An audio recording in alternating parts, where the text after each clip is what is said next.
अस्सलाम वालेकुम, good morning Pakistan. आप देख रहे हैं सुबह की सोच और मेरे साथ हैं गजल अशरफ और मेरे साथ हैं हसनैन लियाकत। अस्सलाम वालेकुम, गुड मॉर्निंग। उम्मीद करते हैं कि आप सब ठीक ठाक होंगे।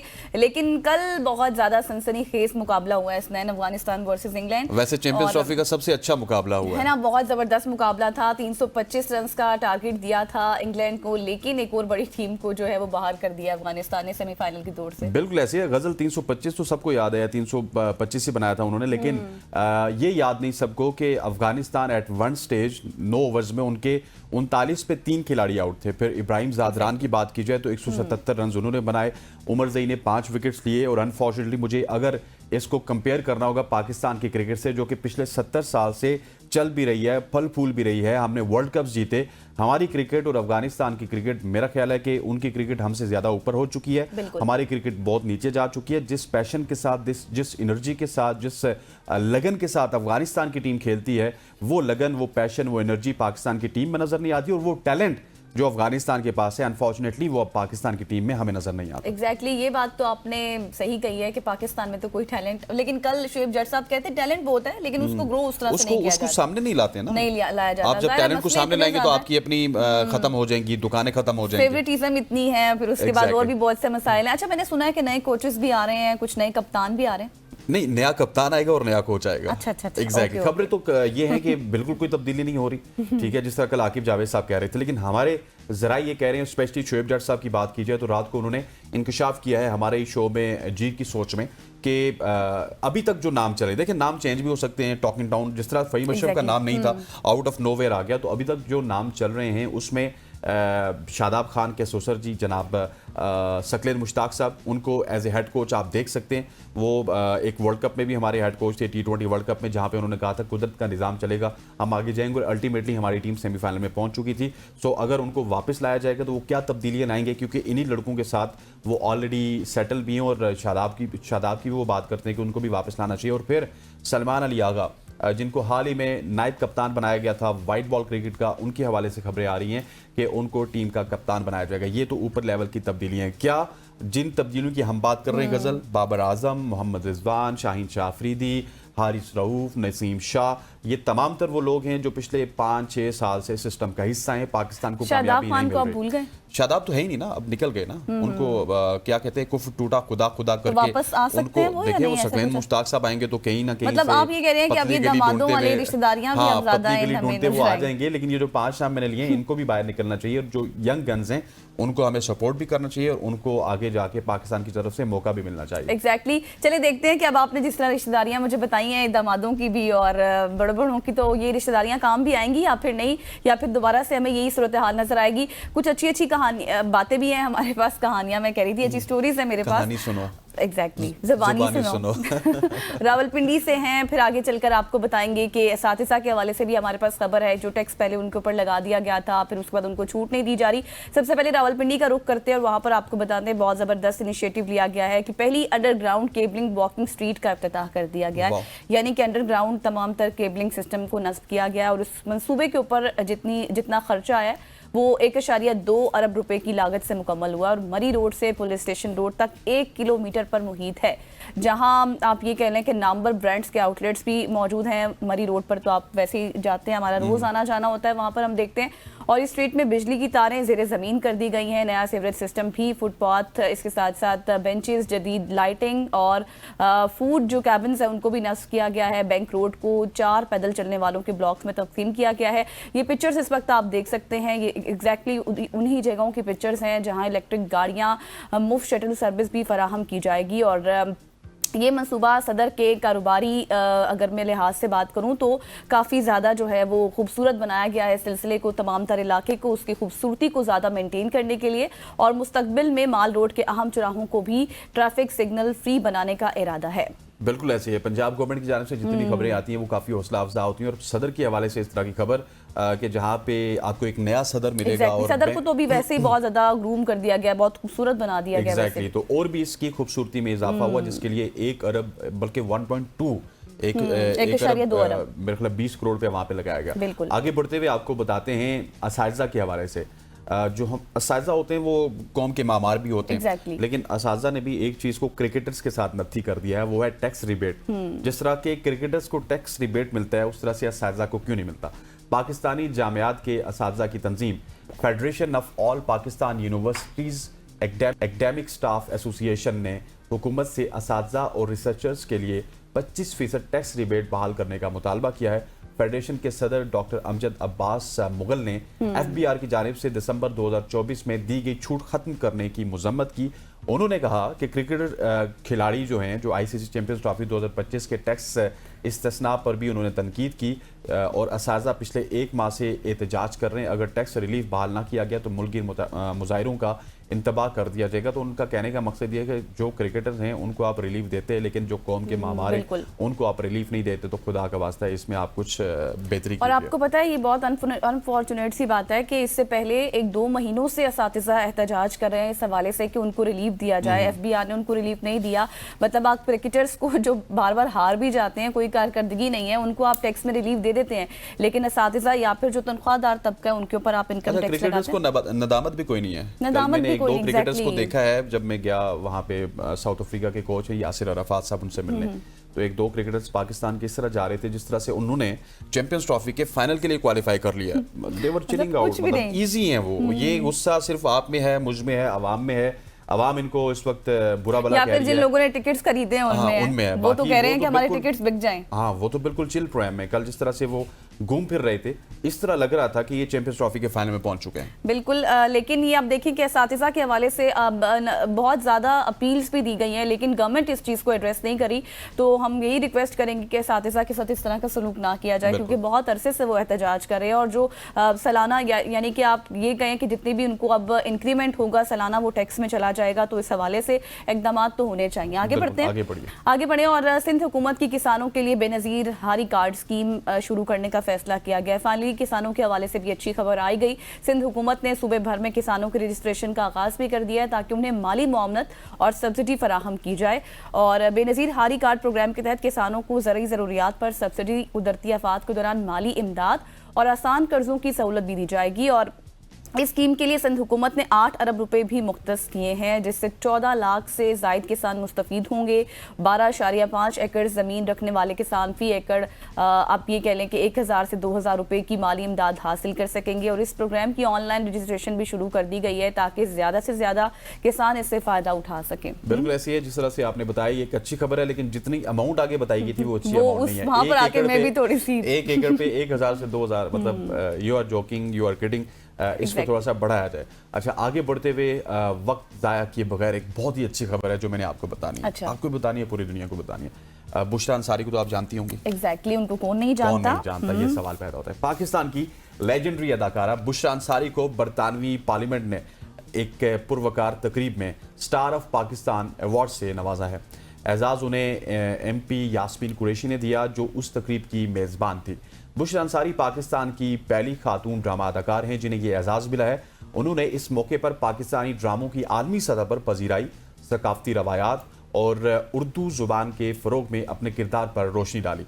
उन्होंने ये अवार्ड उन तमाम फ़नकारों और कहानी नवीसों को के नाम किया जो पाकिस्तान के विरसे को दुनिया भर में उजागर कर रहे हैं। इस प्लेटफॉर्म की तरफ से, हमारी तरफ से बुशरा आपको बहुत बहुत मुबारक। एग्जैक्टली, आपको बहुत ज़्यादा मुबारक हो। और she is very respectful figure है हमारी इंडस्ट्री में। तो यहाँ पर जो है हमारी सोशल स्टोरीज ख़त्म हुई। आपको अच्छी अच्छी बात किसानों के हवाले से भी, रावलपिंडी से भी और बुशरा आपा के हवाले से भी बताई। यहाँ पर लेंगे एक ब्रेक और ब्रेक के बाद हम डिस्कस करेंगे क्रिकेट के हवाले से। स्टे विद अस।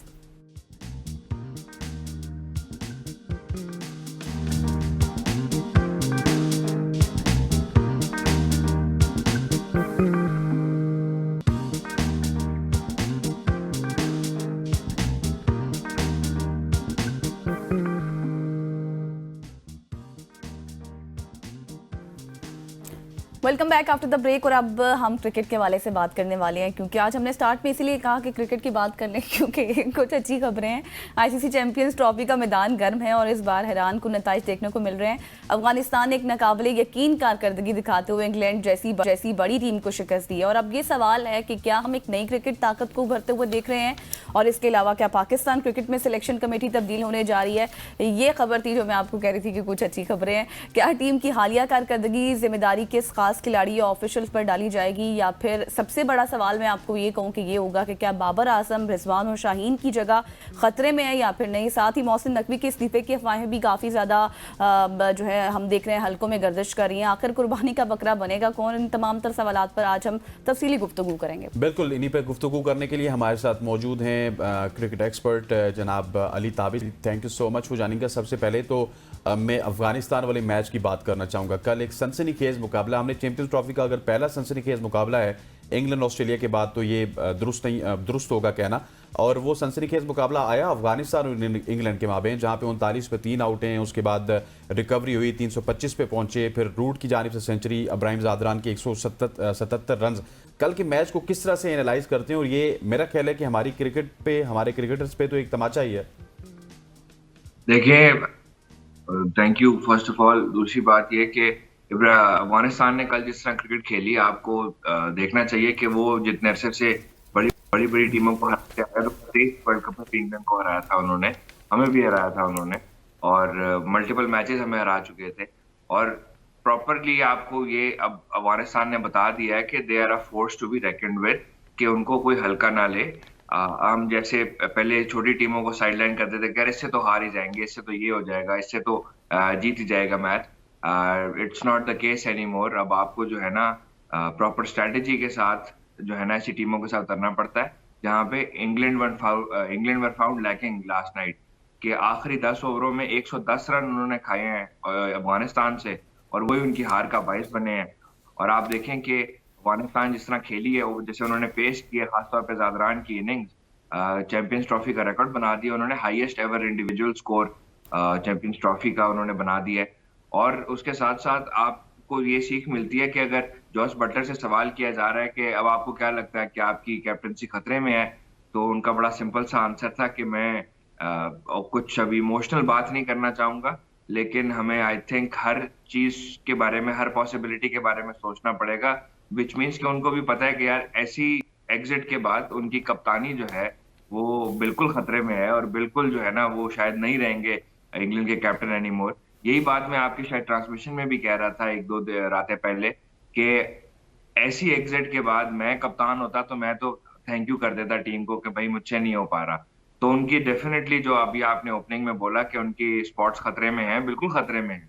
जब परफॉर्मेंस ही नहीं होगी, जब इंटेंट ही नहीं होगा, जब स्ट्रैटेजी ही नहीं होगी, तो भाई आप कप्तान किस हो, भाई आप प्लेयर किस बात के हो? जब आप कहीं परफॉर्म ही नहीं कर पा रहे किसी स्टेज पे जहां मुल्क को जिताने की बात है, जहां पे कौम की बका की बात है कि कहीं से तो कोई खुशी मिले, तब आप परफॉर्म ही नहीं कर पा रहे, तो अब फिर क्यों आपको जो है ना रखा जाएगा टीम में? डेफिनेटली ओवरऑल की जरूरत है, वो सिलेक्शन कमेटी का हो, वो टीम का हो, वो क्या कहते हैं कोचिंग स्टाफ का हो। हमें इतनी इंस्टेबिलिटी पिछले इस अरसे में हमने देखी है, इतनी इंस्टेबिलिटी देखी है कि मैं क्या ही कह सकता हूँ।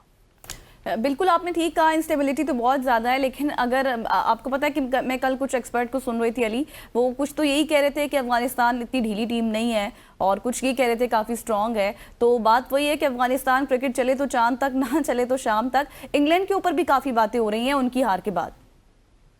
इंग्लैंड पे डेफिनेटली देखें आप, इंग्लैंड प्रॉपर स्क्वाड लेके आया हुआ है। इंग्लैंड के क्या कहते हैं सिर्फ एक दो प्लेयर्स ही मिसिंग है, अनलाइक ऑस्ट्रेलिया के जिनके 4-5 मेजर प्लेयर्स मिसिंग है। बट उसके बावजूद इंग्लैंड का देखें, मैच तो उन्होंने प्रॉपर फाइट करके हारा है। ऐसे तो नहीं है, हमारी तरह तो नहीं है कि 325 का टारगेट है तो 260 पे ढेर हुए हो, ठीक है। बेशक वो जो जिस मर्जी टीम के साथ खेल रहे हो, क्रिकेट तो गेम ही ऐसी है कि जिस दिन मैच खेला जा रहा है उस दिन की कंडीशन असेस होंगी, जिस वक्त मैच की सिचुएशन है वो सिचुएशन असेस होगी। इंग्लैंड जो था 75% विन प्रेडिक्टर बता रहा था जीतने वाला है। 14 बॉलों पे 17 रन चाहिए थे, 3 विकेटें पड़ी थी, Jofra Archer, Adil Rashid batting कर रहे थे, निकल जाना था मैच, जेमी ओवर्टन भी खड़े हुए थे, जीत सकते थे लेकिन नहीं जीते, क्योंकि अफगानिस्तान हेल्ड देयर नर्व्स। उन्होंने अपने जो है ना सोच पे, उन्होंने अपनी स्ट्रेटेजी के ऊपर, उन्होंने अपने जो चीज विजुअलाइज की हुई थी, जो सोचा हुआ था कि हमने कैसे चीजें एग्जीक्यूट करनी है, वो प्लान्स एग्जीक्यूट किए और मैच जीता। यही चीज हमारी टीम में सबसे ज्यादा मिसिंग थी, जो 2 मैच हमने खेले और जो 2 मैच हमने हारे हैं। तो हमारी टीम के ऊपर, हमारी मैनेजमेंट के ऊपर एक तमाचा है कि यार आप टीम देखो, आपका ही बंदा पाकिस्तान का बेस्ट टेस्ट क्रिकेटर, ठीक है, in terms of numbers, in terms of centuries, जो है वो इस time batting consultant, batting coach है अफगानिस्तान का, वो कुछ तो ठीक कर रहा होगा ना। और वो बंदा पीसीबी के अंदर कभी चल ही नहीं पाता, क्योंकि उसको समझ ही नहीं आती कि मैं कैसे चलाऊं। मैं अगर कोई चीज सिखाना चाह रहा हूँ, मैं कोई चीज बताना चाह रहा हूँ, मैं कोई बेहतरी लाना चाह रहा हूँ, तो मेरे जो है ना रोड़े अटकाए जा रहे हैं मेरे कामों में। अब वो किसी और टीम के साथ है, उस टीम की परफॉर्मेंस आपके सामने है, और ऑब्वियसली यार कुछ तो फायदा होता है ऐसे कोचेस का, कुछ तो फायदा होता है ऐसे प्लेयर्स का, जब वो आपके डगआउट में होते हैं, जो आपको सिखा रहे होते हैं, समझा रहे होते हैं। और हमारे डगआउट में ऐसे प्लेयर चल नहीं पाते, हमारे कोचेस जो है ना, अच्छा कोच मिल जाए चल नहीं पाता। इवन टीम मैनेजमेंट, आपको मैं याद दिलाता रहूं कि शहरियार खान और वसीम खान, जो कि पीसीबी मैनेजमेंट का हिस्सा थे कुछ अर्सा पहले तक, उनका बहुत बड़ा हाथ था ये चैंपियंस ट्रॉफी पाकिस्तान को होस्टिंग राइट्स मिलने का। They were doing an absolutely amazing job with the PCB. वो बहुत जबरदस्त स्ट्रक्चर इंट्रोड्यूस करा रहे थे, वो बहुत चीजें अच्छी कर रहे थे पाकिस्तान क्रिकेट के लिए। उनकी वजह से ही हमें ये चैंपियंस ट्रॉफी मिली थी। और एसेंशियली वसीम खान साहब ने ही आईसीसी की वो पार्टी लीड की थी, जिन्होंने पाकिस्तान में आके सिक्योरिटी के इंतजाम देखे थे, उनको जांचा था, उनको कहा था कि ये हमारी रिकमेंडेशंस हैं, ये आप लोग करेंगे तो आपको इसकी होस्टिंग बाकी में मिल जाएगी, और वही हुआ। तो थैंक्स टू देम। लेकिन no thanks to the current management, no thanks to the current team, no thanks to the current selection committee, no thanks to the current whoever is in charge. ठीक है, कि जो हमारी team का हाल है इस time, हमें होस्टिंग राइट्स तो मिल गए, लेकिन हमें जो है ना होस्टिंग राइट्स के साथ ब्रैगिंग राइट्स भी मिलने चाहिए। इंडिया जब कोई टूर्नामेंट करा रहा होता है, आप देखें इंडिया की परफॉर्मेंस टॉप नॉच होती है, टॉप नॉच वो क्रिकेट खेलते हैं, वो पूरी दुनिया अच्छा को अली, ये वो मसला है ना स्ट्रेटेजी का, जिस तरह आपने आपने नाम लिया यूनुस खान का, इसी तरह यासिर अराफात हैं जो कि साउथ अफ्रीका के हाई परफॉर्मेंस कोच हैं। अनफॉर्चुनेटली पाकिस्तान में उनकी जगह इस वजह से नहीं बनती कि वो शायद बहुत ही ज़्यादा क्वालिफाइड है और पाकिस्तान के सिस्टम में क्वालिफाइड लोगों की जगह नहीं बनती। Sir now talk about the improvements ना, कि क्या किस तरह से हम अब आगे जाके इम्प्रूवमेंट कर सकते हैं माजी की गलतियों से सबक सीख के। तकरीबन 19 से लेके 2025 तक कोई 8 से 10 इवेंट्स हो चुके हैं, यही टोला खेल रहा है, यही लोग खेल रहे हैं। It's time to say goodbye to Babar Azam, Rizwan, Shaheen Shah Afridi and company. Yes sir, देखिए हमने आपके सामने एक्सपेरिमेंट किया था अभी रिसेंटली इंग्लैंड वाली टेस्ट सीरीज में, कि जहां हमने इन सब बड़े प्लेयरों को रेस्ट दिया था और रिलेटिवली न्यू टीम के साथ खेले थे, स्पिन अटैक के साथ खेले थे। आप वैसी ही एक चीज अप्लाई करके देख लें, आप ओडीआई में भी, टी20 में भी। ठीक है, आपको देखें, आपको यार देखें, प्लेयर जो मर्जी हो ना, अगर प्लेयर के पास स्ट्रेटेजी नहीं है, कप्तान के पास स्ट्रेटेजी नहीं है, ठीक है, उसकी यूटिलाइजेशन के प्लेयर्स नहीं है। मुझे चाहिए था इस टीम में एक साइम अयूब जैसा प्लेयर। साइम इंजर हो गया, अब साइम अयूब जैसा प्लेयर क्यों नहीं लेके आई टीम? ठीक है, मुझे चाहिए था कि भाई मुझे एक अच्छा ऑलराउंडर चाहिए था, मुझे एक यूटिलिटी वाला ऑलराउंडर चाहिए था, जो आपके लिए परफॉर्म कर रहा हो, जो आपके लिए मैचेस जितवा रहा हो। आप आमिर जमाल को क्यों नहीं लेके आए? ठीक है, आप टी20 की परफॉर्मेंस पे उस दिन शुएब जट साहब आपके प्रोग्राम में बात कर रहे थे, कह रहे थे कि पीएसएल पाकिस्तान की टीम की बर्बादी का राज बना है। मैं डिसएग्री करता हूँ इस बात से। पीएसएल आपका टी20 का प्रोडक्ट है। आप पीएसएल के प्लेयर्स उठाओ, टी20 खिलाओ उनको। आप पीएसएल के प्लेयर्स उठा के टेस्ट मैच खिलाओगे तो यही बर्बादी होगी। आप पीएसएल के प्लेयर्स उठा के वनडे खिलाओगे, यही बर्बादी होगी। आप बीपीएल की परफॉर्मेंस पे उठा के उनको टीम में ले आओगे, वो भी चैंपियंस ट्रॉफी 50 ओवर टूर्नामेंट में, तो यही बर्बादी होगी। आपने मेरिट के ऊपर सिलेक्शन करनी है, आपने प्लेयर्स को उनके फॉर्मेट के लिए उठा के लेके आना है। जब तक आपके पास ये क्लैरिटी नहीं होगी कि मैं किस फॉर्मेट का प्लेयर हूँ, मुझे किस में एक्सेल करना चाहिए, मुझे किस चीज में अपनी जान मारनी चाहिए, तो यही होगा टीम के साथ जो भी हो रहा है। बिल्कुल। अच्छा अली, अब ये खबरें भी गर्दिश कर रही हैं कि नया कोच, नया कप्तान आने वाला है, सकलैन मुश्ताक नया कोच, और आगा सलमान के हवाले से बातें की जा रही हैं। क्या आप तबसरा करेंगे इस पर? आप देखिए, Agha Salman has prove to be a gem in recent times, और आपने आगा सलमान के साथ अगेन मेरे हिसाब से तो थोड़ी बहुत ज्यादती ही है कि जो वो आपने क्या कहते हैं ट्रेन तो किया है। ठीक है, आपने जैसे रिजवान को ट्रेन किया था 3 साल वाइस कप्तान बना के, लेकिन जब कप्तानी देने की बारी है तो आपने रिजवान को कप्तान नहीं लगाया। हम पूरा चक्कर घूम के काट के आए, पूरा राउंड अबाउट, ठीक है, 4 सड़कें घूम के देख के कि यार इस पे जाते हैं, इस पे जाते हैं, इस पे जाते हैं, इस पे जाते हैं, फिर जाके आपने रिजवान को कप्तानी दी। उससे तो बेहतर है कि अगर आपने अभी उनको खिलाया हुआ है तो आप उनको कप्तान बनाना चाह रहे हैं, रिजवान हटना चाह रहे हैं या हटाना चाह रहे हैं उनको, तो Salman Ali Agha is a very good option. ठीक है, कोचेज आपके बिल्कुल चेंज होने चाहिए, क्योंकि आपके कोचेज की स्ट्रेटेजी को ही आप आगे लेके चलते हो ना, और वही तो लैकिंग रही है इस टूर्नामेंट में कि आपके कोचेज की क्या स्ट्रेटेजी, किस थॉट प्रोसेस से खेल रहे थे। ये बात कर रहा था कि भाई 11 से लेके 25वें ओवर तक आप 3 के रन रेट पे खेलो, जिसने ये बात की, तो मैं तो खुदा ना खास्ता वो गलत बात ही ना कर दूं, बट ऐसी कोई स्ट्रेटेजी दे रहा हो तो मेरे हिसाब से वो मॉडर्न डे क्रिकेट का कोच नहीं है। वो टेस्ट क्रिकेट का भी कोच नहीं हो सकता कि यार तुम इन ओवरों में 3 के रन रेट से खेलो, क्योंकि टेस्ट क्रिकेट भी आजकल जो है ना 4 और 5 के रन रेट से खेली जाती है। तो इट इज हाईली अनएक्सेप्टेबल कि कोई भी बंदा आजकल की मॉडर्न डे क्रिकेट में, वो टेस्ट हो, वो वनडे हो, वो T20 हो, ये स्ट्रेटेजी दे कि तुम इन ओवर में विकेटें बचा लो, आगे जाके खेल लेंगे। नहीं भाई, ऐसे नहीं होता। आपको ओवरऑल गेम स्टेजेस के हिसाब से देखनी होती है। इतनी प्यारी बात हमारे करंट क्रिकेटर उन्होंने की थी कि यार हमें सिर्फ इतना जान लेना है कि हमें एक्चुअली में करना क्या है, और फिर हमारा काम आसान हो जाता है। लेकिन हम वो जान ही नहीं पाते कि हमारे प्लेयर्स ने करना क्या है, किसका रोल है, किसने कहाँ पे निभाना है। अब बाबर आजम से क्यों ओपनिंग करा रहे हैं? वो नहीं है वनडे का ओपनर, तो उसके साथ जाती ही नहीं है। आप ओपनर जिसका काम है उसको उससे करवाओ ओपनिंग, ठीक है? आपका एक लेकिन ओपनर अली वो क्या कहते होते ना, बाबर आजम को काका तो नहीं है ना कि उनको कह भी सकते थे। हर जगह पे वो अपनी बातें मनवाते हैं, तो यहाँ पे भी बातें मनवा सकते थे। Ali, thank you so much for joining अस। अली ताबिश हमारे साथ मौजूद थे, स्पोर्ट्स एक्सपर्ट, स्पोर्ट्स जर्नलिस्ट, जो कि हमें आगाह कर रहे थे कल के हवाले से भी, और फिर डेफिनेटली हम फिर आगे पाकिस्तान की तरफ तो हमें आना ही पड़ता है। यहाँ पे वक्त हुआ चाहते हैं एक शॉर्ट सी कमर्शियल ब्रेक का, ब्रेक लेते हैं, वापस आते हैं। स्टे विद अस।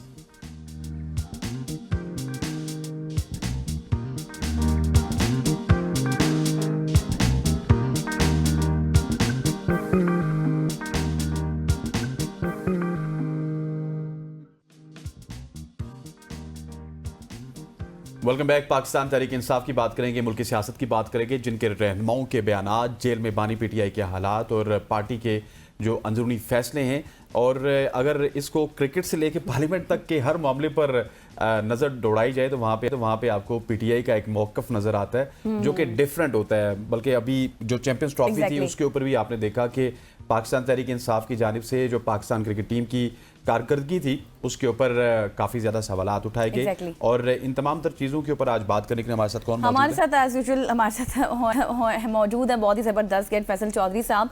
फैसल चौधरी साहब, वेलकम टू सुबह की सोच। और पहले तो मुझे ये बताएं कि ये जो ग्रैंड अलायंस के हवाले से बातें हो रही हैं, कल भी वेन्यूज़ बहुत ज़्यादा तब्दील किए गए, मौलाना साहब की रिप्रेजेंटेशन हमें नज़र नहीं आई, फिर आपको फाइनली जाकर चौथी जगह पर जो है वो इजाज़त मिली। क्या हो रहा है ये? क्या कुछ हालात गड़बड़ है? इस मुल्क में हालात गड़बड़ी हैं। अब जब से पहले तो कहते थे पीटीआई जो है वो बड़ी खतरनाक है, अब सारी अपोजिशन खतरनाक हो गई। एक कॉन्फ्रेंस है जिसमें आपके सहाफ़ी हज़रात भी बोल रहे हैं, मीडिया के दोस्त भी हैं, और दानिश्वर भी हैं, पॉलिटिशियन भी हैं। तो मुल्क में जमहूरी सोच रखने वालों का एक छोटा सा इज्तिमा है, लेकिन उससे भी ये घबराहट इतनी है कि आप नहीं करने दे रहे कॉन्फ्रेंस। मौलाना साहब का तो पहले ही वो उम्रे पे जाना था उन्होंने, और पहले कतर में उन्होंने हमास के रहनुमाओं से मिलना था, तो उनकी पार्टी आज शामिल होनी है। लेकिन वहाँ पे जो ज़्यादा प्रॉब्लम है वहाँ पे एस्टैब्लिशमेंट को, वो कुछ मंजूर पश्तीन या मारंग बलोच जैसे जो सेपरेटिस्ट नेशनलिस्ट जिनको कह लें आप जी, उनकी गुफ्तगू से है। हालांकि जमहूरियत में सबकी गुफ्तगू सुननी चाहिए, उसमें कोई हर्ज नहीं होता, और अगर हम उसको सुनेंगे तो वो ही बहुत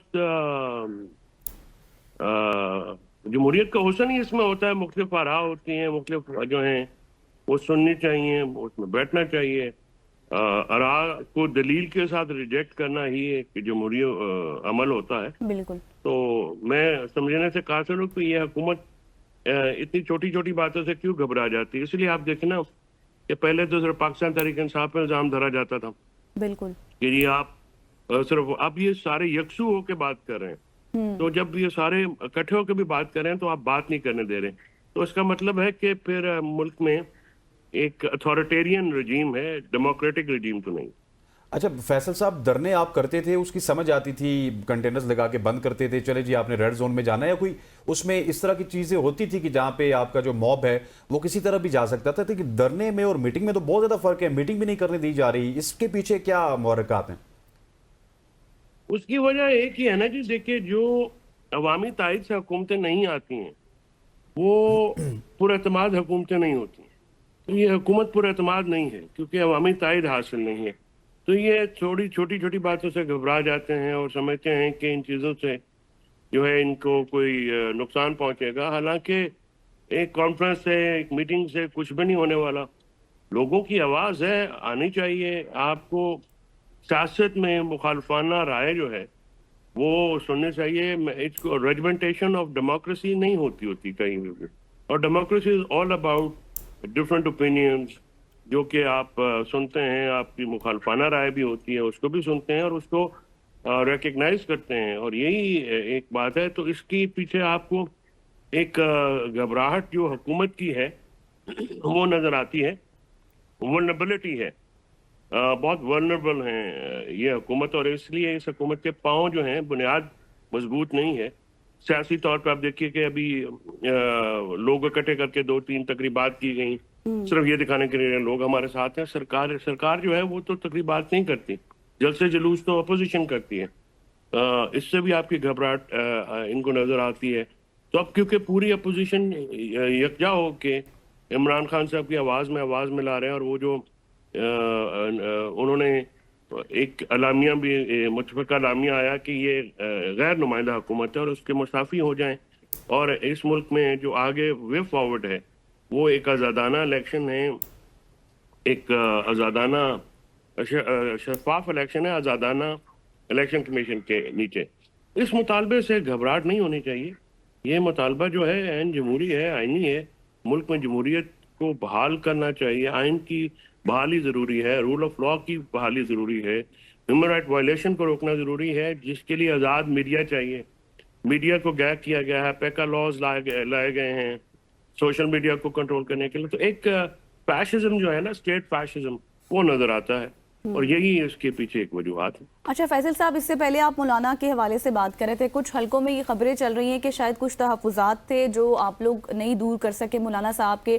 दूसरा मुझे ये बताएं कि अब जब भी अपोजिशन अलायंस बनता है तो हमने देखा है कि एक सरबराही का मसला रहता है, हर कोई एम्बिशियस हो जाता है। और अभी तो आपके साथ अचकज़ई साहब भी हैं, मौलाना साहब भी हैं, और फिर शायद हकान अब्बासी साहब भी हैं। तो क्या इतना कमिटमेंट है मौलाना साहब में कि अगर कोई और सरबराही करे तो फिर वो उसके अंडर ऑपरेट करेंगे?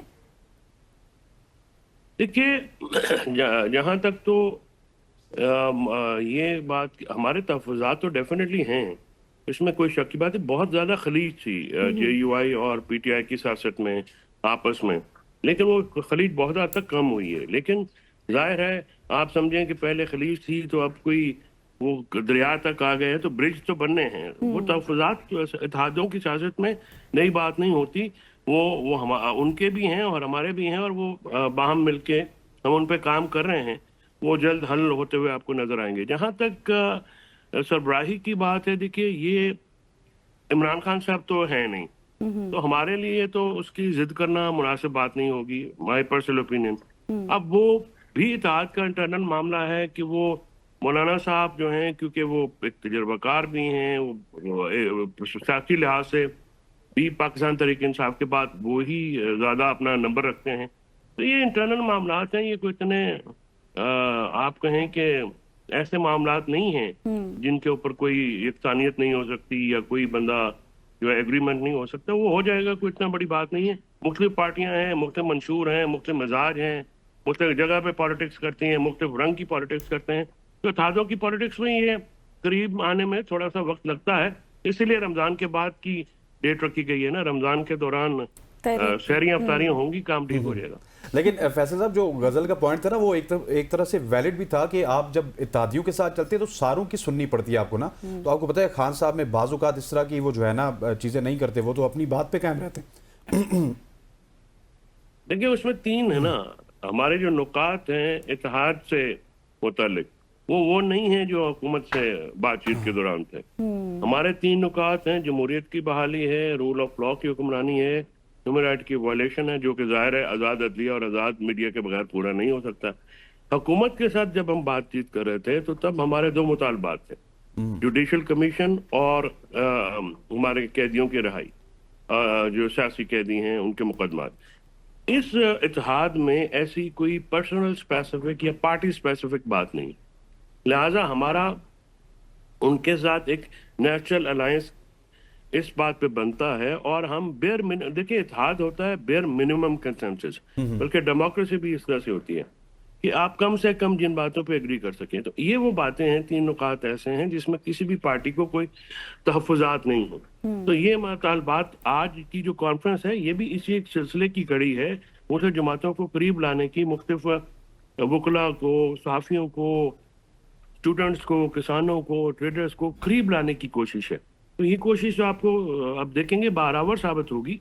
और एक पहले इमरान खान अकेले बात करते थे, तो आज शायद खान अब्बासी की, फॉर्मर प्राइम मिनिस्टर, उनकी आवाज़ भी मिल गई है। और इसी तरह से आप देखिए साफ़ी हज़रात की आवाज़ मिली है, वकला की आवाज़ मिली है। तो इसमें जब मैं आपको एक पॉलिटिकल रियलिटी ये बताता हूँ कि अपोजिशन में जो इत्तेहाद होता है ना, वो मजबूत नजर आती है अपोजिशन की तहरीक इत्तेहाद में। उसके बरक्स अगर हुकूमत इत्तेहादियों की हो, कमजोर नजर आती है। तो ये उसमें ये मैटर नहीं करता। एमआरडी की आप उठा के देख लें, एआरडी की तहरीकें उठा के देख लें, बहुत छोटी छोटी पार्टियां थी, लेकिन उन्होंने बहुत बड़े बड़े जो पावरफुल हुकूमतें थी उनको हिला दिया। तो ये हुकूमत तो पावरफुल भी नहीं है, ये हुकूमत तो तिनकों के सहारे पे खड़ी है, किसी दिन खत्म हो जाएगी। सही। अच्छा फैसल चौधरी साहब, ये मुझे बताएं कि पार्टी में सब कुछ ठीक चल रहा है, क्योंकि अब से कुछ दिन पहले ही हम बात कर रहे थे फवाद चौधरी साहब के साथ भी, टाउट की खबरें हैं, करप्शन के इल्जामात लगाए जा रहे हैं, तो ऑल इज वेल है पार्टी में या फिर कुछ नहीं ठीक? कभी भी किसी पार्टी में ऑल एंड वेल नहीं होता, ऑल इज वेल होता ही नहीं। लेकिन आपकी तरफ ज्यादा नहीं है सर। नहीं, हमारा भी फोकस ज्यादा है ना। देखिए मतलब आप पीपल्स पार्टी में वो उनके सीनियर मिनिस्टर की बलोचिस्तान में और सीएम की लड़ाई नहीं हुई, वो उनकी बात जो है वो अदम एतमाद तक पहुंच गई। उस पर तो आप बात नहीं करते। हम पे जरा नजर करम ज्यादा है क्योंकि हम अवाम की महबूब पार्टी हैं और हम खटकते भी ज्यादा हैं। तो खटकती है पीटीआई दिले यजदा में कांटे की तरह। लेकिन वो जो चीज खटकती है ना चौधरी साहब, वो फिर आपको पता है डिस्कस भी होती है ना मीडिया में भी और सोशल मीडिया पे भी। डेफिनेटली, लेकिन वो सिर्फ पीटीआई की ज्यादा डिस्कस होती है। तो क्या नून से मेहताब अब्बासी, शाहिद खाकान, मिफ्ता इस्माइल, इवन उनके सेनेटर जो लाहौर वाले हैं, पुराने दोस्त बाहर आ गए, उनकी आवाजें अब तो नहीं, वो भी गए हैं, उनके बारे में तो कोई बात नहीं होती ना। तो ये बातें चलती रहती है पार्टियों में, ये बातें होती रहती है। और फ्रैंकली स्पीकिंग पीटीआई में इमरान खान ही है, इमरान खान के अलावा बाकी सारे बराबर हैं। So true. अच्छा बाकी सारे बराबर हैं, तो सच्ची बात कर दी चौधरी साहब आपने। चौधरी साहब मुझे ये बताइएगा, खतो कताबत भी काफी ज्यादा हुई, आर्मी चीफ को भी लिखे गए, अब सुना है कि तीसरा खत चीफ जस्टिस को लिखा जाएगा। तो ये खतूत तो लिखे जा रहे हैं, रिस्पॉन्स नहीं आ रहा। चीफ जस्टिस ने तो फिर इंडोर्स कर लिया, एस्टेब्लिशमेंट तो इंडोर्स भी नहीं किया कि खतूत आए हैं। तो इन खतूत का फायदा क्या है अल्टीमेटली, खान साहब को या पीटीआई को? नहीं, एंडोर्समेंट हुई है, चाहे नाम ही आया, जवाब तो आया, और जवाब भी साहब ने खुद दिया है, किसी नीति से तो आया नहीं। तो खतूत तो पड़े गए, खतूत ही की तकलीफ है तो हमारी तारीखें लंबी पड़ेंगी ना, वरना अच्छा, जो है फैसल साहब, बैरिस्टर गौहर ने भी तो कहा है ना कि माजी की तमाम तर बातें भुलाकर आगे बढ़ना चाहिए, यानी कि आप लोग चाहते हैं कि अब इस्टेब्लिशमेंट से भी मामलात बेहतर हो जाएं, लेकिन वहां से तो वाज़ेह तौर पर हमने यही सुना था कि जो भी बात करनी है आप सियासतदानों से करें। इस सियासतदानों से बात कर ली ना हमने, उसमें सियासतदानों ने अपनी जो अथॉरिटी है वो सेट नहीं कर सके। इस वक्त जो पॉलिटिकल स्पेस है वो सबमिट कर दी गई है। शहबाज शरीफ साहब ने टोटली जो है पॉलिटिकल स्पेस एस्टैब्लिशमेंट को सबमिट कर दिए है। यहाँ पे पॉलिटिकल जो सियासी लोगों की वो से नहीं है, तो उस से की एब्सेंस में आप क्या बात करेंगे उनके साथ? आपके कहने पे उनको एंगेज किया, वो एक मीटिंग नहीं करा सके। आज भी चौधरी रियाज साहब का प्रोडक्शन ऑर्डर जो है वो नहीं हो सकता इम्प्लीमेंट। तो ये बातें मैटर करती हैं जब आप बात कर रहे हो। तो जब अथॉरिटी नहीं है तो फिर उनके साथ कौन एंगेज होगा? अथॉरिटी के साथ एंगेज होना पड़ता है ना। जब आपने किसी के साथ कोई बैठ के बात करनी है, कोई ले दे सकते हैं, को होगी तो बात होगी ना जी। ऐसे को बैठने से कोई चाय कॉफी पीने थोड़ी जाते हैं। तो अगर कोई सब्सटैंशियल बात नहीं कर सकते, जिनके पास इख्तियारात नहीं है, उनसे आप कितनी देर एंगेज करेंगे? एंगेज करके देख लिया, आपके सामने कुछ भी नहीं कर सकते। बिल्कुल ऐसे ही एंगेज करके देख भी लिया। लेकिन सर वो पाकिस्तान तहरीक इंसाफ काफ़ी ज़्यादा होपफुल भी लग रही थी, नवंबर की बात है, उसके बाद भी बहुत ज़्यादा होपफुल थी कि आज खान साहब बाहर आ जाएंगे, कल बाहर आ जाएंगे। लेकिन अनफॉर्चुनेटली आपने तो खुद ही कह दिया कि खतूत की वजह से अब तारीखें लंबी हो रही हैं। तो खान साहब की रिहाई के हवाले से क्या कुछ एफर्ट्स हो रही हैं और क्या लगता है कि मुस्तकबिल करीब में वो बाहर आ जाएंगे? क्योंकि कितना अंदर अब रख सकते हैं उनको, क्या कुछ बहाने बनाएंगे? फिर देखिए बात यह है कि मुल्क में जिस दिन जमहूरियत और आइन की बहाली होगी खान साहब बाहर आ जाएंगे। खान साहब के केस कौन सा कानूनी केस है, वो सियासी केस है। सियासी केस जो है वो इस तरह से सियासत से खत्म होते हैं। सियासी हिकमत अमली में अभी ये हम उन लोगों में से थे जो कि पहले कह रहे थे कि आप सोलो फ्लाइट मत कीजिए, सोलो फ्लाइट का नुकसान हुआ है पीटीआई को, लेकिन अब एक अच्छी ये जो पॉलिटिकल अलायंस बनाने की कोशिश है, इसी पे काम होने चाहिए और इसी से ही जो है आगे मामला बढ़ेंगे, ठीक हो जाएगा। फैसल चोई साहब, thank you so much for joining us ji. Faisal चोई साहब हमारे साथ मौजूद थे, पाकिस्तान तहरीक के वकील और सीनियर रहनुमा, जिनके साथ तमाम तर मामला के ऊपर गुफ्तगू हुई। यहाँ पे वक्त हो जाता है शॉर्ट सी कमर्शियल ब्रेक का, बल्कि न्यूज़ ब्रेक का। ब्रेक लेते हैं, वापस आते हैं, स्टे विद अस।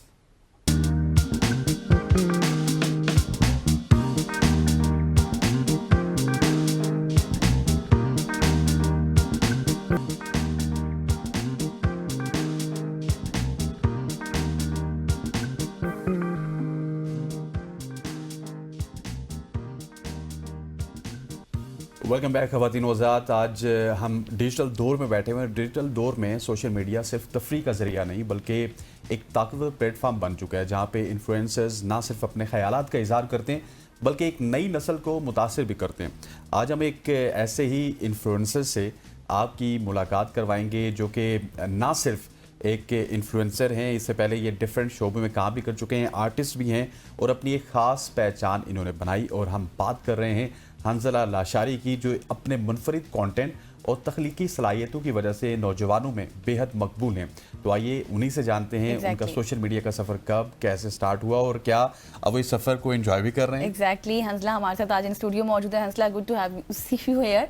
आप यहाँ पर आए और जिस तरह से अब हसनैन ने आपकी पूरी प्रोफाइल बताई, हमें बताएं कब से आपने ये शुरू किया और कब आपको लगा कि मुझे इतना ज़्यादा वायरल हो जाना चाहिए। सबसे पहले तो thank you so much for having me here. ये सफ़र स्टार्ट हुआ था बैक इन 2010।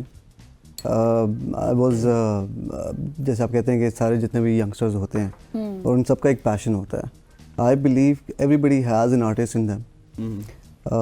मैं शुरू से ही जैसे कहते हैं बचपन से एक आपको एक होता है, एक जुनून होता है कि किसी चीज़ में आपने कुछ करना है। तो I have been a writer, a painter from the beginning. School time से ही मैं पेंटिंग्स करता था, राइटिंग करता था, लिखता था, कभी पोइट्री लिख ली, कभी कुछ लिख लिया।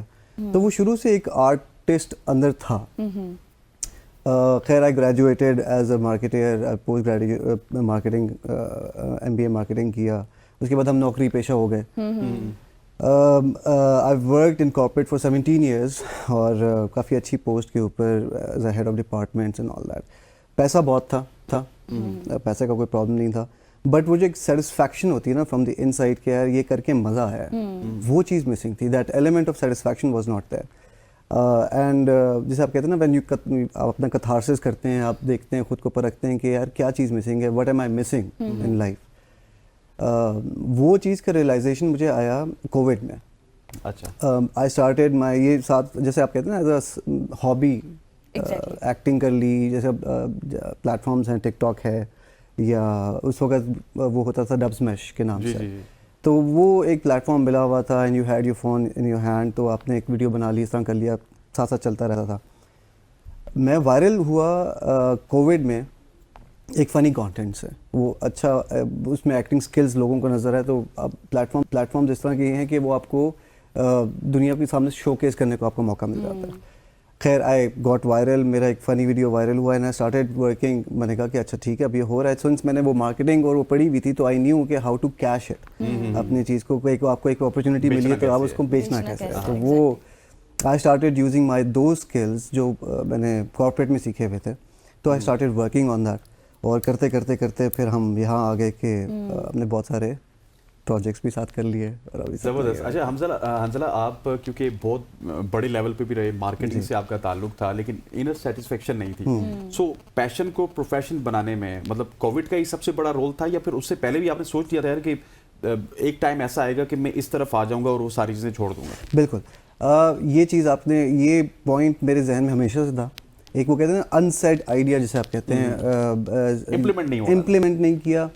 बहुत सारे फैक्टर्स थे, सोशल फैक्टर्स थे कि यार नौकरी नहीं करेंगे लोग, आप सोशली एक्सेप्ट कैसे होंगे, because I am in the age जहाँ पे अगर आप नौकरी छोड़ दे तो बहुत सारे लोगों की नज़रें आप पे आ जाती हैं कि ये अब क्या कर रहा है अपनी ज़िंदगी के साथ, और ये वो लोफर हो गए। लोफर हो गया एग्जैक्टली कि इसने कोई इसका कोई there is no backup plan, there is no वो, तो वो बहुत सारे फैक्टर्स थे जिनकी वजह से मैंने बहुत अरसा कॉर्पोरेट में अपने आप को दबा के रखा कि नहीं यार बस ठीक है टैलेंट है लेकिन अब इसके साथ कुछ एनकैश नहीं कर सकते एंड ऑल दैट। बट साथ साथ बहुत सारे जो मेरे फेलो इन्फ्लुएंसर्स हैं जो मुझसे सीनियर भी हैं और कुछ जो उस वक्त मेरे साथ इमर्ज हो रहे थे, जिनमें से कराची के बहुत सारे हैं, Rumaisa Khan, I don't know if you heard the name or not, तो वो उस टाइम पे इस लाइन पर थे और वो कर रहे थे इन यंगस्टर्स। लेकिन फिर भी मेरे अपने दिल में वो एक डर बैठा हुआ था कि मैं एकदम से नौकरी छोड़ दूंगा तो पैसा आना बंद हो जाएगा तो मैं क्या करूँगा।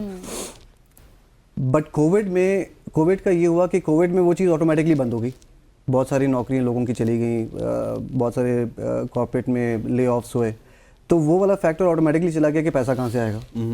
तो उस चीज़ ने मुझे बूस्ट इस तरह किया कि मेरे पास बहुत ज़्यादा एक प्लेग्राउंड आ गया खेलने का, टू शोकेस।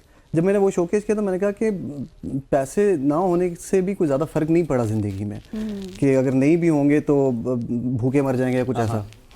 तो जब वो हुआ प्लस साथ में वो जब वायरल हुआ तो मैंने रियलाइज कि पैसा सब कुछ नहीं होता, इनर सेटिस्फैक्शन होती है। तो वो when I started following my dream, तो फिर वो कहते हैं ना कि जय को अल्लाह रखे वो को कौन चाहिए। अच्छा, ये बड़ी मजे की बात है। इससे पहले कि आप सवाल करें, मैं सम अप करूंगा कि आप देखिए ना कि कॉर्पोरेट सेक्टर में आप कितनी हायर पोजीशन में रहे, लेकिन वहाँ पे आपका सर्कल गजल वही 300-400 लोगों का होता है। लेकिन नाउ लशारी साहब हमारे साथ भी बैठे हैं और माशाल्लाह से कोलैब करते होंगे, बहुत सारी जगहों पे जाते होंगे, इनको फैंस मिलते होंगे, सेल्फीज लेते होंगे, तो वही सेटिस्फेक्शन होती है एक क्रिएटर के लिए। और सबसे बड़ी बात, जिस तरह से इन्होंने अपनी स्किल्स को इस्तेमाल किया, बहुत सारे लोग तो भूल ही जाते हैं, कुछ पढ़ा भी है तो वो भी भूल जाते हैं। अच्छा हंसला, मुझे ये बताएं, अभी आपने रुमैसा का नाम लिया, वो तो अब ड्रामों वगैरह में भी हम देख रहे हैं, तो आपके कोई प्लान्स हैं इस तरह?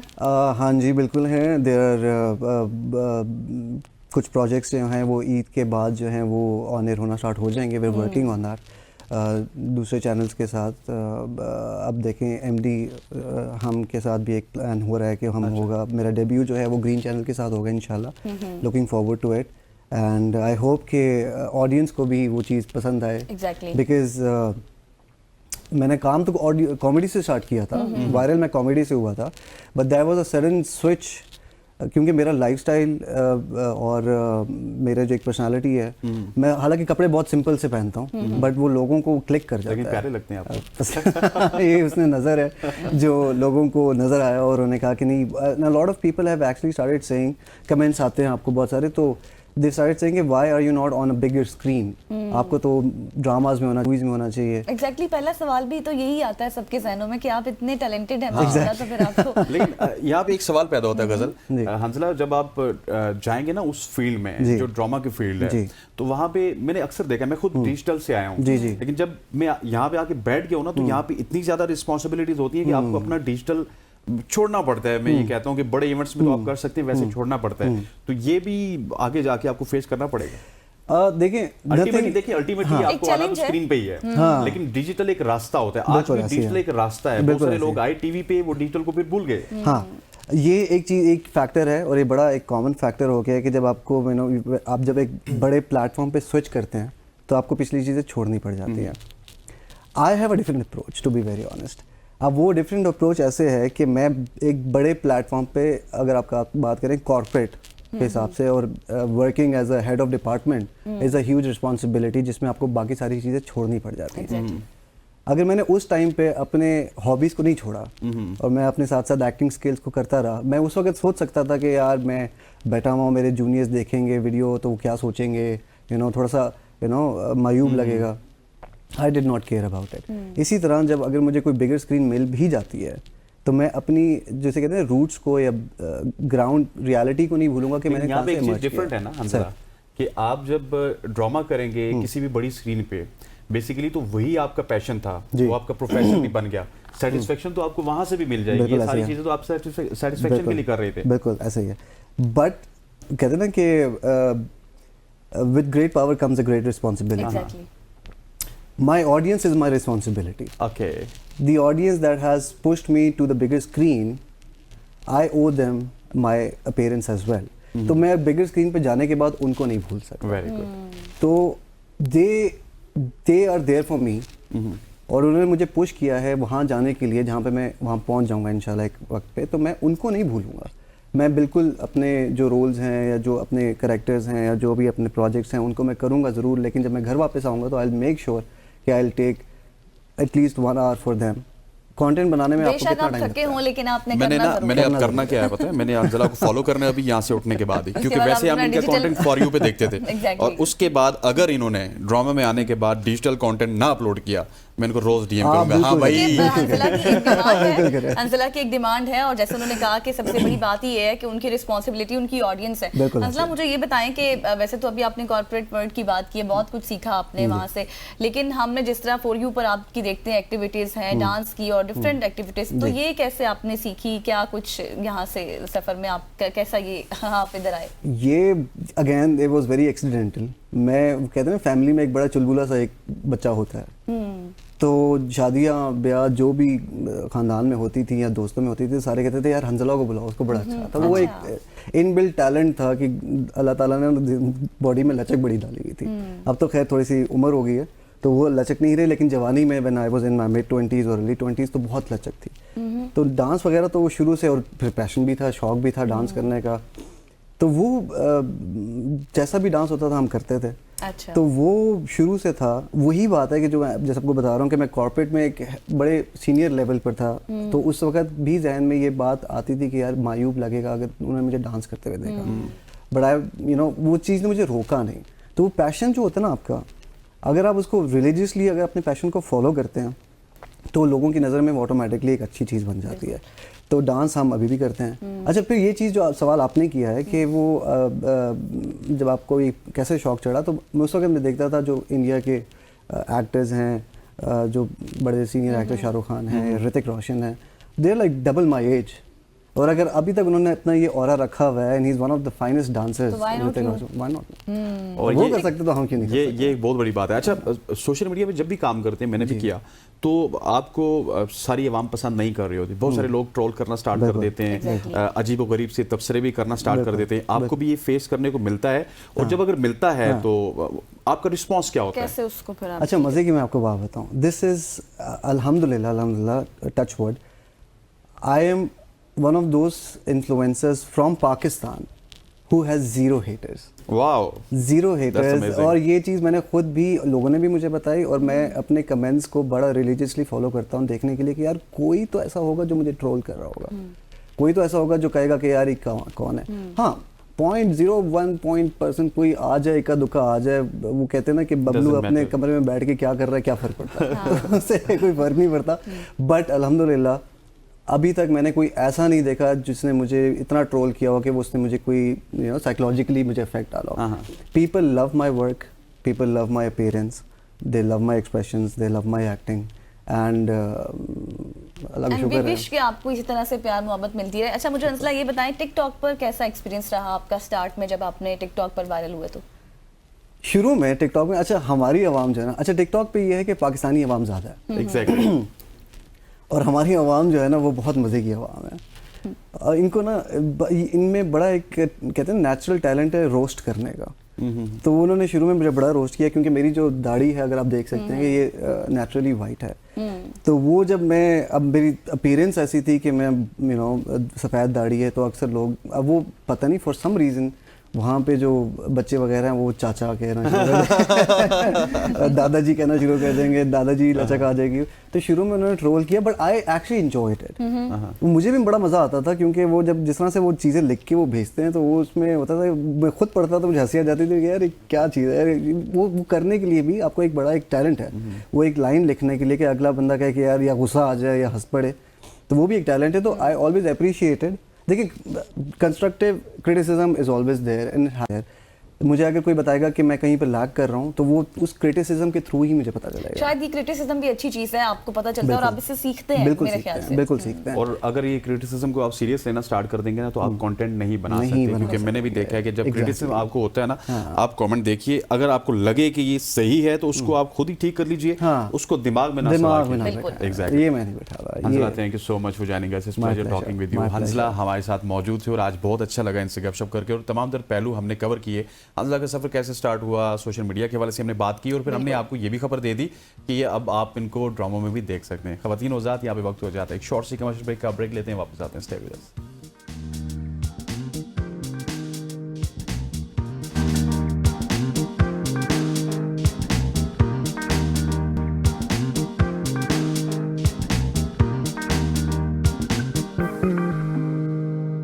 Welcome back ji. आप समझ गए होंगे कि हम किसकी बात कर रहे हैं और कुछ फनकार ऐसे होते हैं जो वक्त के साथ साथ यादों में ज़िंदा रहते हैं और उनका म्यूज़िक हमेशा से तरोताज़ा रहता है। और आज हम बात कर रहे हैं एक ऐसे ही मुनफरिद अदाकार की, एक ऐसे ही नाम की जिन्होंने 90 की दहाई में म्यूज़िक इंडस्ट्री में एक नया अंदाज़ दिया। उनके गाने आज भी हर नस्ल को पसंद हैं।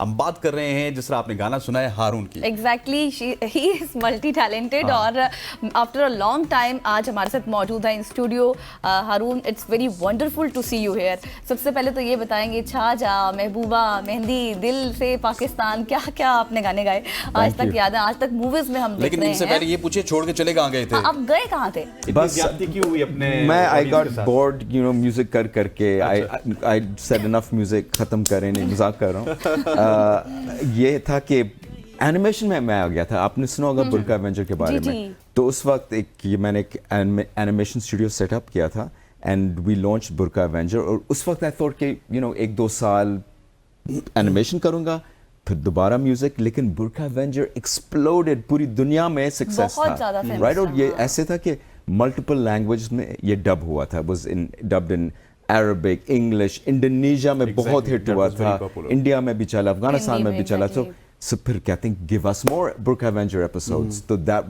became my life, और animation studio चलाना, working on scripts, writing scripts, and पता भी नहीं चला 10 साल गुजर गए इस तरह। लेकिन हारून भाई, जो फेम आपको मिला था, मैं ऑफर भी आपसे बात कर रहा था कि बहुत कम लोग थे जिनको वो फेम मिला। मतलब जो लड़का 2000 में पीटीवी के साथ एसोसिएटेड था, वो 3-4 नामों को जानता था और उसमें एक नाम हारून का होता था। और हारून का वो फैन भी था। उस वक्त तो सेल्फी नहीं होती थी, लेकिन ऑटोग्राफ लेना चाहता था। इतनी फेम के बाद क्या आप बोर हो गए थे? क्योंकि हमने देखा है कि आजकल के सिंगर्स 20-20, 25-25 साल से गाने दिए जा रहे हैं, हर 6-7 महीने बाद गाना आ जाता है और ऑडियंस के साथ इन टच रहते हैं। आई थिंक एक तरह से मुझे एक नया चैलेंज आया था, और यही था कि this was a new challenge और समथिंग कंप्लीटली डिफरेंट। और जब हमें हमारी स्टूडियो को, मुझे और पाकिस्तान को इंटरनेशनल स्टेज पे रिकग्निशन मिला कि हमें अवार्ड्स मिल रहे हैं globally, Emmy nomination, Peabody award, और भी जर्मनी, यूएसए, यूके में अवार्ड्स मिल रहे हैं इस शो के, तो आई थॉट फिर इस पे थोड़ा कॉन्सेंट्रेट क्यों ना किया जाए।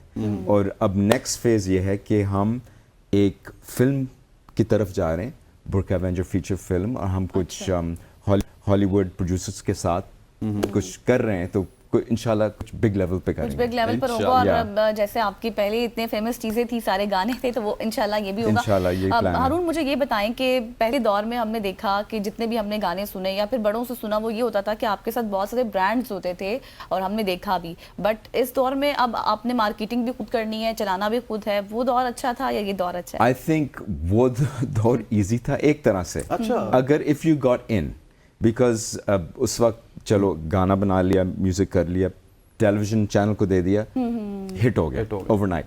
लेकिन बहुत से ऐसे आर्टिस्ट थे जिनको चांस नहीं मिला, या उनको कॉन्टैक्ट्स नहीं थे, या उनको कोई वो उसके अलावा यू नो कोई अंडरस्टैंडिंग नहीं थी कि how to make a music video. मुझे था आई वाज कि म्यूजिक वीडियो भी करते हैं, ये करते हैं, वो करते हैं, ड्रेसिंग भी अच्छी होनी चाहिए, डांस भी करते हैं, एनर्जी भी लेके आते हैं ना। तो आई हैड दैट।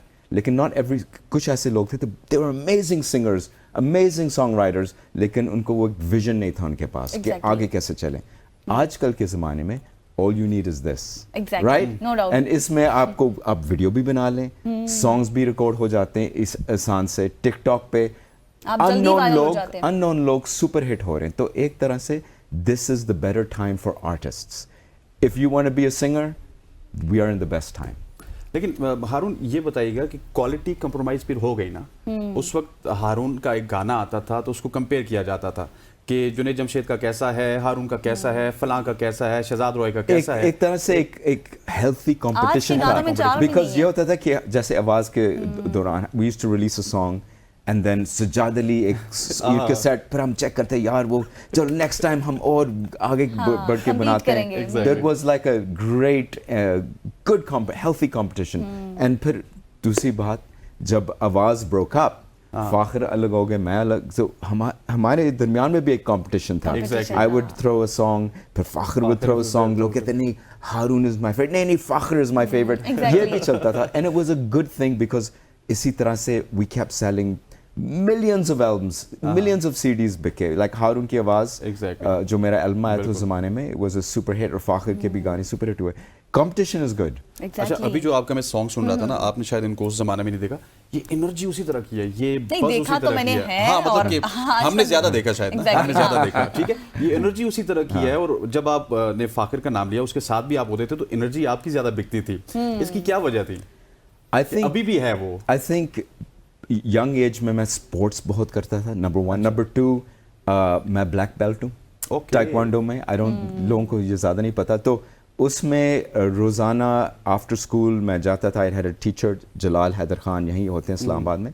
तो बड़े ही used to put me through the toughest times, and with jumping kicking, वो तो एक high energy level. To get to that stage you had to keep a high energy level. तो if you, आजकल भी I think energy levels में अभी भी high हैं. Exactly. लेकिन दैट्स बिकॉज रोज़ाना फर्स्ट थिंग सुबह उठता हूँ 7:30 बजे, I go to the gym, okay. And फिर ये routine maintain रखना बहुत मेंटेन करता हूँ, एंड जरूरी है। Then keep the rest of the day. Music industry वाले लोग सुबह सवेरे उठते नहीं हैं, तो आप क्यों सुबह सवेरे उठते हैं? बिकॉज ऑफिस है मेरा, एनिमेशन स्टूडियो है मेरा, मेरे एम्प्लॉइज हैं, टीम है, तो अगर मैं ऑफिस ना जाऊँ तो वो भी नहीं जाएंगे. तो फिर अब सबसे पहले आपका अपना रिस्पॉन्सिबल होना ज़्यादा जरूरी है. Exactly. हारून, ये बताएं कि जो अब आपका नया प्रोजेक्ट है, इसके पीछे क्या मैसेज है हमारे व्यूवर्स को समझाने की? एब्सोल्युटली. इतने अरसे बाद क्यों मैं वापस आया, why did I do a new song now. एक न्यू टीवी, जैसे आप यू नो अबाउट बुर्का एवेंजर, उसके बाद एक new animated TV series launch हुआ प्लैनेट चैंप्स के नाम से.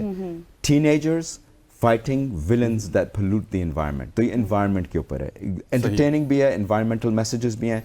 तो फाइनली छाजा is the OST for planet champs. अच्छा. एंड इसमें भी अच्छे मैसेजेस हैं म्यूजिक वीडियो में, एंड यू नो एंटरटेनिंग भी है, लेकिन नौजवानों के लिए. एग्जैक्टली नौजवानों के लिए, यूथ के लिए. तो I called up I am a big, I said this is the plan, these are the messages, I am like 100% I would love to be a part of it.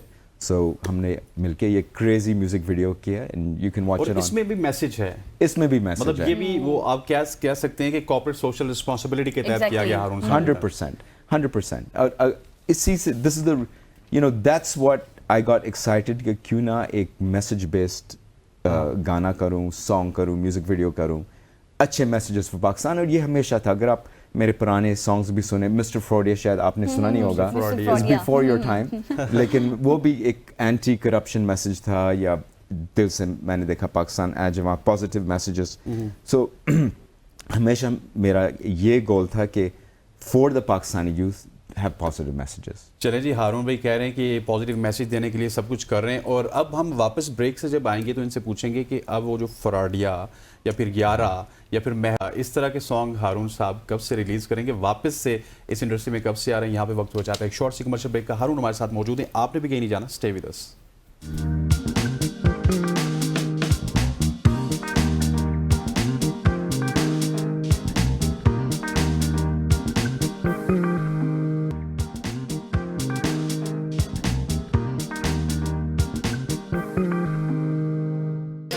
Welcome back खवातीन और हज़रात. हारून हमारे साथ मौजूद है. हारून, ये गाना सुन के मुझे अपना बचपन याद आ गया. आपको अपनी जवानी याद आई या नहीं? एब्सोल्युटली, बहुत मजा आया. इन शूट में भी असद हक ने डायरेक्ट किया था. Exactly. एंड बड़े स्टार्स ये गाना 2003 में लॉन्च हुआ था. Exactly. 22 और इवन आज years तक old. ये अभी तक देखिए बहुत ना, ज्यादा इनक्रेडिबल. famous है, मुझे हाँ. यू नो महबूबा जो मेरा काफी हिट सॉन्ग है, वो भी 2000 में लॉन्च हुआ. 25 साल पुराना गाना है, लाइक नियरली 24 years. तो आज तक लोग याद करते हैं, एंजॉय करते हैं. रेडियो पे पीछे आई एम जस्ट Movies में क्या आपके बोलूं, गाने आई चलते हैं? Um You're so blessed, touched. by the I'm way. blessed. I feel blessed. अच्छा हारून, ये बताएं कि वो दौर और ये आज का दौर कौन सा, मतलब उस दौर की तो मैं अभी थोड़ा साइड पे करती हूँ, इस दौर में आपको कौन सा आर्टिस्ट बहुत ज्यादा पसंद है? आतिफ असलम बहुत अच्छा है. Is an amazing talent. जो पसूरी किसने कहा अपना, वो पसूरी गाना था. पसूड़ी किसने अली सेठी Ali नजम Sethi, सेठी की amazing singer, and और भी बहुत Zulfi is a very talented producer जो आजकल कोक स्टूडियो कर रहा है. Exactly. तो बहुत से आर्टिस्ट हैं, इतने सारे आर्टिस्ट हैं that I see कि wow talent तो अच्छी बात है, and it's because of TikTok, Instagram, Facebook की वजह से. अगर अभी आपने कॉक स्टूडियो के हवाले से बात की ना, तो वो तो पाकिस्तान में बहुत ज्यादा फेमस है, इंटरनेशनली बहुत ज्यादा पसंद किया जा रहा है। Internationally hit हुई ये उसकी गाने. सबसे ज्यादा ऑडियंस आपकी इंडिया से आती है। इंडिया से Yes. आती है, बिल्कुल। अच्छा, एनिमेशन की बात हो रही थी और मैं उसी तरफ जाऊंगा क्योंकि हारून ने अपना कैरियर पीक पे छोड़ा, एनिमेशन की तरफ गए। बताइएगा कि सबसे पहले ये ज़हन में क्यों आया? उस वक्त बड़ा नया आइडिया था जब आप गए थे, isn't it कि उस No वक्त doubt, no आपको doubt. तो फ्यूचर नहीं पता था ना कि क्या होगा इसका। Exactly. तो उस ज़माने में बहुत से चेंजेस आए थे म्यूजिक इंडस्ट्री में. Unfortunately, because security situation इतना बुरा था, shows कम हो गए थे overall.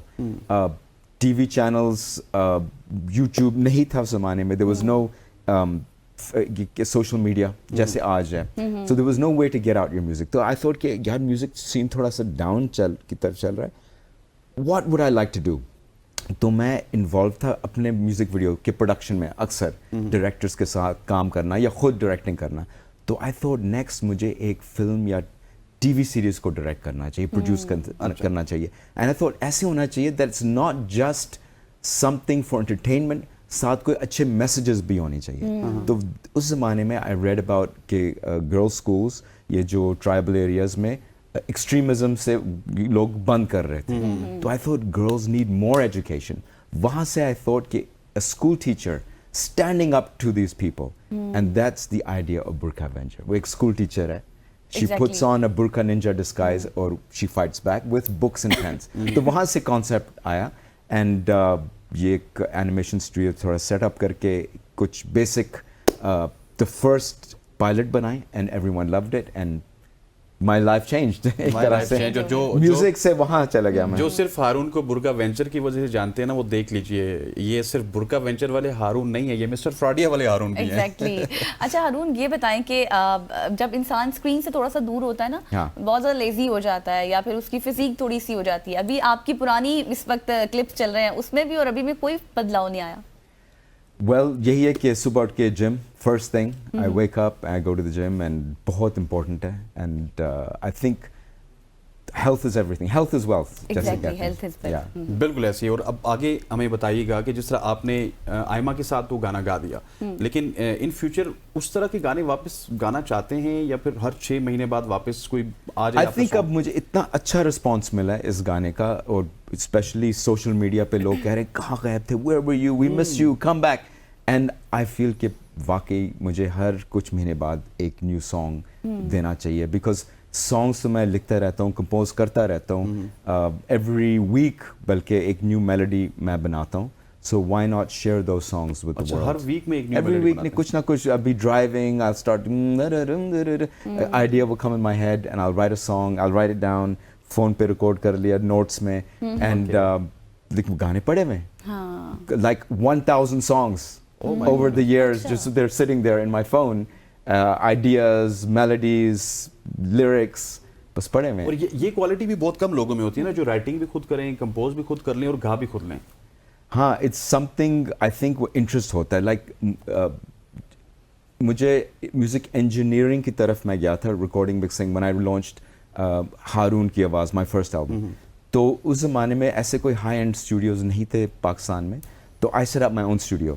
I bought इतने किताबें, like 10 books on music engineering, and I read them one by one. I learned music engineering, and I recorded and mixed my album myself. Karachi में एक स्टूडियो मैंने सेटअप किया था, तो that's the way. अच्छा, अभी आपने एल्बम की बात की ना, तो पहले तो हमारे अम्मी अब्बू के ज़माने में तो ऐसा होता था कि मेरे ज़माने में, आपके ज़माने में भी, कि उस टाइम नेशनल भी होता था, साथ एक नेशनल है, दूसरे सारे गाने इकट्ठे होते थे. तो क्या अभी भी वो फार्मूला है या I नहीं? think वो अब फार्मूला बिल्कुल ही चेंज हो गया. नाउ नंबर 1, उस ज़माने में होता था कि लोग एल्बम्स खरीदते थे, 10-12 गाने होते हाँ, थे, exactly. एंड वो मैं भी अपने ज़माने में I used to buy an album, I'd put it on, ऐसे मैं बैठ के पूरा एल्बम को सुन रहा हूँ, beginning to end, फिर you turn the cassette, listen. अब वो ज़माने, फिर it became this time of just the singles, कोई 10 साल पहले, because वो एल्बम का ज़माना अब ख़त्म हो गया. ख़त्म हो गया. We just put a single, one song, कुछ महीने बाद one more song and अब वो भी खत्म हो गया. Now it's TikTok, 15 बिल्कुल, seconds, exactly. 30 seconds, बस times are changing. किया और आप वायरल.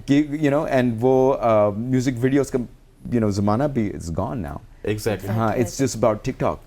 And आगे क्या होगा I don't know. Sir 1 second songs. Viral की आप बात कर रहे हैं तो चाहत फतेह अली खान से वायरल सिंगर ही कोई नहीं है चाहत पाकिस्तान में। फतेह अली खान तो- 100% सही कह रहे हैं. हाँ.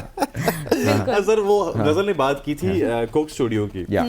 कोक स्टूडियो सबने किए, पसूड़ी भी वही का प्रोजेक्ट Yes, था sir. जो आपको बड़ा पसंद है. Yeah. आपने दूसरा नाम आतिफ के बाद वही लिया था. Yes. कोक स्टूडियो से कभी ऑफर आई?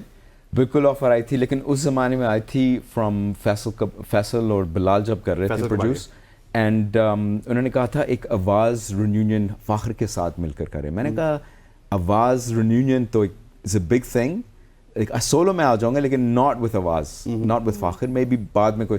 सो उन्होंने फिर आगे कुछ बात नहीं बनी. तो उसके फाखर बाद एग्रीड थे, वो भी आपकी तरह ही थे? फ़ाखर वो भी कंफ्यूज थे, करें अभी ना करें, डिस्कशन तो हुई थी, लेकिन आई थिंक अगर आवाज़ इकट्ठे फिर हम ये चाहेंगे कि हम शोज भी करें, टूर भी करें, मे बी न्यू सॉन्ग भी करें, not just one Coke studio song. तो अभी कोई प्लान्स हैं इस हवाले से, कभी कोक स्टूडियो की तरफ जाने का सोचा? बिल्कुल देखते हैं, if they offer me I am interested. Lawn not with आवाज? या बिल्कुल. ओके, हाँ. आवाज के साथ नहीं करना. और वैसे अगर पब्लिक डिमांड आ जाए कि आवाज को वापस बहाल किया जाए, इंशाल्लाह करेंगे. फिर फ़ाखर से बात होती रहती है, बिकॉज अक्सर ब्रांड्स अप्रोच करते हैं कि हमें we need your song mister फ्रॉडियर या ए जवा या समथिंग. तो first thing when they approach me, मैं फ़ाखर को फ़ोन करता हूँ, आई वाज लाइक क्या करें, कितने पैसे मांगे, and we always ask too much, तो वो ब्रांड्स भाग जाते हैं.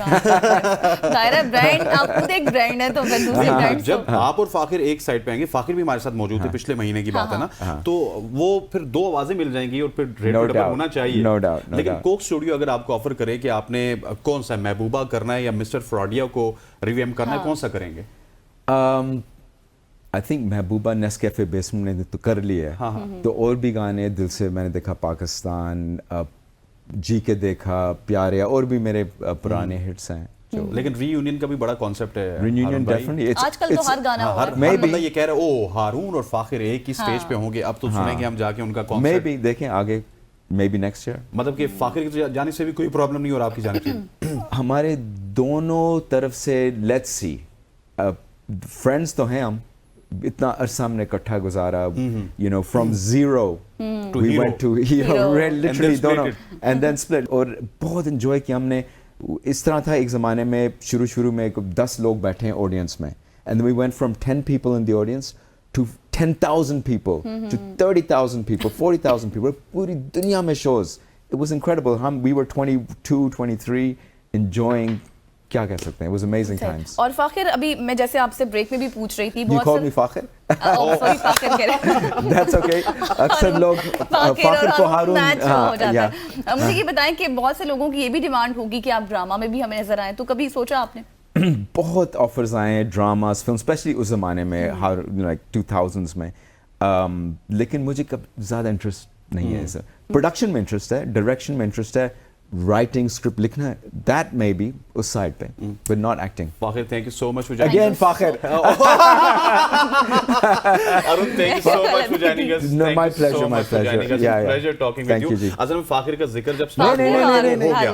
अक्सर फाखिर के साथ भी यही होता है, so it's fine. Okay. Thank you so much for joining अस. आप आए और बहुत मजा आया. Yeah. यहाँ से हम जब Exactly. जाएंगे तो आपके एक गाने के साथ जाएंगे, वो Thank पहले you. सुनेंगे और उसके बाद जाएंगे. ख़वातीन-ओ-ज़ात, आज के सुबह की सोच से इतना ही. इजाजत दीजिए. अल्लाह ने अल्लाह हाफिज।